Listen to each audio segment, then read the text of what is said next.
Bridget, and this is TV Squad Daily. Yeah, it's been a while.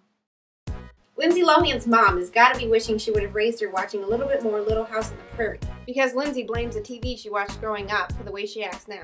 She said Sex in the City taught her to not settle down with one guy, but instead sleep with many guys. And the show Cheers taught her to drink a lot. And Lifestyles of the Rich and Famous made her feel entitled to a mansion. Notice she chose to imitate all the bad stuff. Her mind was a little sponge that only absorbed sleazy. Except for conveniently crime dramas made her want to learn more about forensics instead of being a criminal. Because that would be wrong. Speaking of simple minds, for a minute there it looked like Britney Spears had become business savvy. Album sales are about popularity.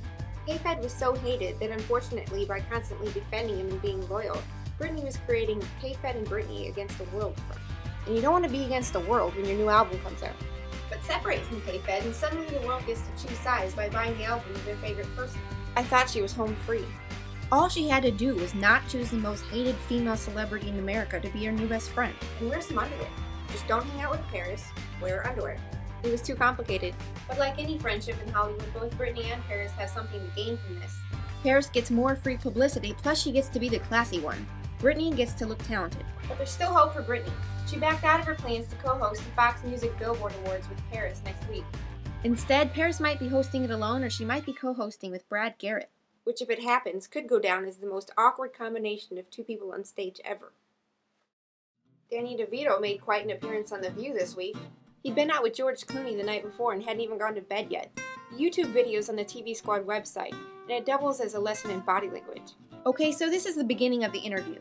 Turning towards another person with both legs facing them and uncrossed is an example of being in an open position. When you're in an open position, you're usually interested and engaged in what the other person is saying.